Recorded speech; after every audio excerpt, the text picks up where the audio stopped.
Hola, ¿qué tal? Muy buenos días. Mi nombre es María Catalina Domínguez Nájera. Soy la encargada de impartirles esta materia que lleva por nombre Derecho Civil. Cuando nosotros estamos haciendo mención acerca del derecho civil, pues primero tenemos que partir acerca de la concepción misma de este, ¿no?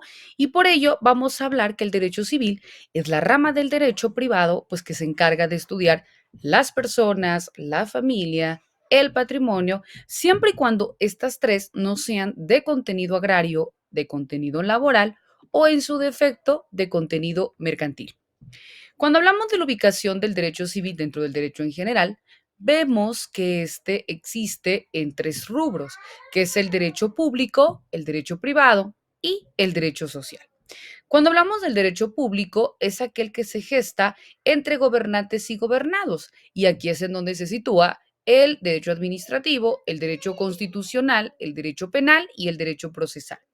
Cuando hablamos del derecho privado, este es el que se otorga entre iguales y aquí es en donde encontramos propiamente al derecho civil y al derecho mercantil. Y cuando argumentamos acerca del derecho social, este es el que se otorga entre desiguales y aquí surge ya sea el derecho laboral, el derecho agrario o en su caso el derecho de seguridad social. Ahora bien, cuando nosotros argumentamos acerca de la teoría general del acto jurídico y sus consecuencias, tenemos que indicar que el primer momento del acto voluntario es la concepción y no solo de un acto, sino de uno o varios actos para poder efectuar o, en su defecto, por no efectuar una realización, ¿no? Por eso estamos hablando que es por un hacer o en su defecto es por un no hacer, pero repito, cuando existe esta manifestación de voluntad. Los psicólogos afirman que el acto voluntario va precedido por su propia representación y por tanto un movimiento no se rifó a una cuestión voluntaria, sino cuando el agente tuvo antes la idea de él y supo que iba a obrar. Es decir, la teoría general del acto jurídico, como nos está indicando, que es aquella que emana de una manifestación de voluntad antes de que yo realice un hecho primero tiene que pasar por mi psique, es decir, primero tengo que pensar en su realización, en su materialización, por tanto, soy consciente de los efectos o de las consecuencias que de ello emana, luego entonces lo pongo en marcha. Por eso estamos hablando de esta cuestión que afirman propiamente los psicólogos. Al respecto, un autor que se llama Mausley define la voluntad como una actividad ideomotriz, ¿no? Es decir, un impulso por ideas. Y es precisamente esta idea, esta cuestión idiomotriz, lo que distingue el acto de voluntad del acto reflejo. ¿Por qué? Porque el acto de voluntad es como su nombre lo indica, lo que tú estás teniendo, la idea, la intención de poder efectuarlo. En tanto que el acto reflejo, como su nombre lo indica, es una cuestión espontánea, donde no emana, donde no es un acto pensado, sino que actúa de manera instantánea, ¿no? Por eso se dice que es provocado por una excitación consciente o inconsciente y es muy diversa de la representación misma de un acto. Para que haya voluntad, es preciso que el sujeto tenga conciencia de que puede elegir y puede elegir hacer una de esas cosas o no hacerla. Tú como persona eres consciente de que quieres realizar o te quieres abstener de alguna materialización de un hecho, ¿no? Ejemplo, si tú quieres celebrar un contrato de compra-venta de un vehículo, entonces eres consciente de que quieres obtener el vehículo, eres consciente de si el contrato se va a someter a un plazo, modo, condición, eres consciente si se va a realizar de una manera inmediata, es decir, si el monto total del vehículo lo vas a otorgar en una sola exhibición o en su defecto también, si la parte contraria en el momento mismo que esté sujeto a un plazo, modo, condición, si desde un principio con el enganche te va a otorgar el vehículo o si te lo va a otorgar hasta el momento mismo que culmines con la materialización del hecho. Pero regreso, estamos realizando un acto voluntario porque eres consciente de su materialización. Ojo, acá tenemos que tomar también conciencia de que, como su nombre lo indica, es algo consciente, emana de la voluntad del sujeto y que debe de tener la capacidad capacidad para poder realizarlo. Cuando hablamos de una capacidad, existen dos tipos de capacidades, que es la capacidad legal de goce y la capacidad legal de ejercicio.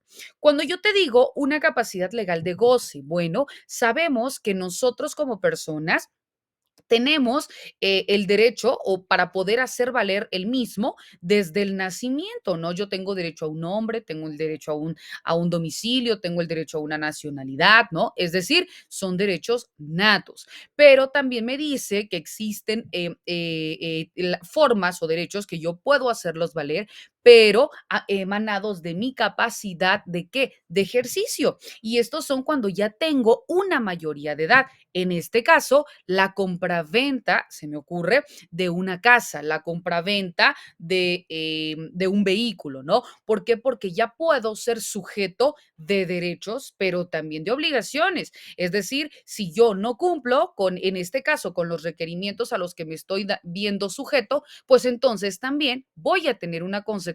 Regreso a la compraventa del vehículo. Si yo estoy manifestando que el vehículo tiene un costo total de 100,000 pesos, te voy a dar los 50,000 de enganche y los otros 50,000 te lo voy a dar 10,000 pesos mensuales y en 5 meses culmino o se extingue con el cumplimiento de la obligación.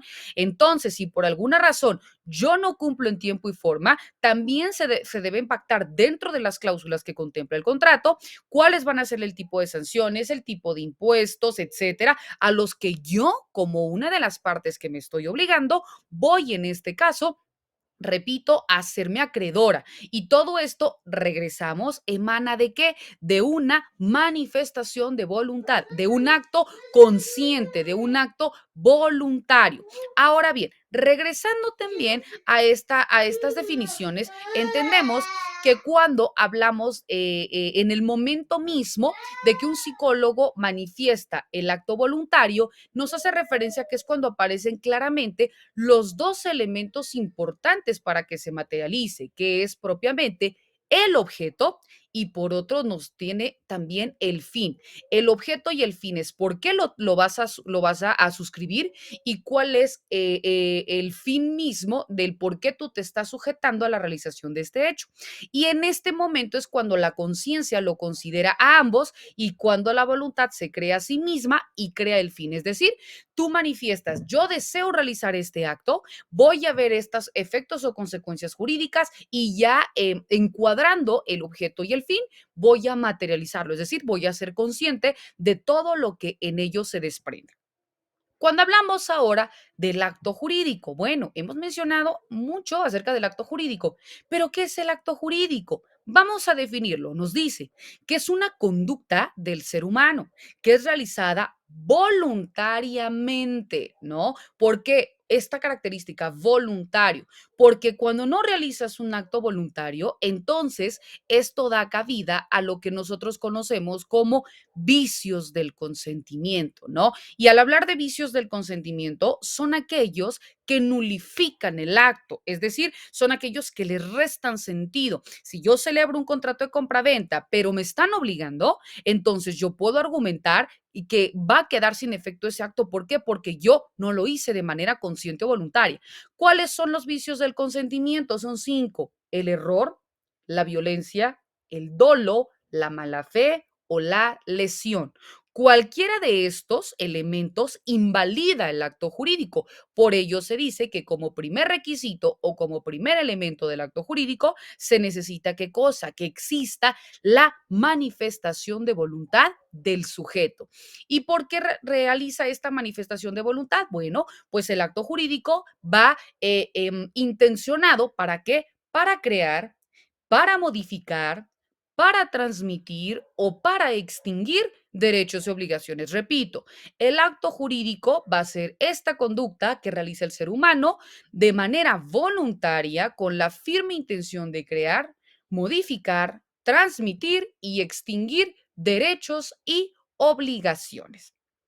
Luego entonces vamos a entrar acerca de cuál es la clasificación de los actos jurídicos. Y cuando hablamos de la clasificación de los actos jurídicos, nos dice que esta va a ser, uno, por el número de voluntades que interviene; dos, por la finalidad de sus prestaciones; tres, por la naturaleza del objeto; 4 por su forma, 5 por su regulación en el derecho positivo, 6 por el momento en que surten efectos y 7 por sus efectos. Sin embargo, cada uno de estos lo vamos a ir analizando de manera paulatina en nuestras sesiones y también en las cápsulas que vamos a otorgar de manera subsecuente. Quedo a sus órdenes, apreciables educandos, y como siempre, si ustedes pueden verificar, por favor, en plataforma, ahí aparece mi número personal, que de la misma manera en este acto les hago del conocimiento para que ustedes también puedan tener un acercamiento por si existe alguna duda, alguna forma de complementar. Quedo a sus apreciables órdenes. Que tengan excelente día. Hasta luego.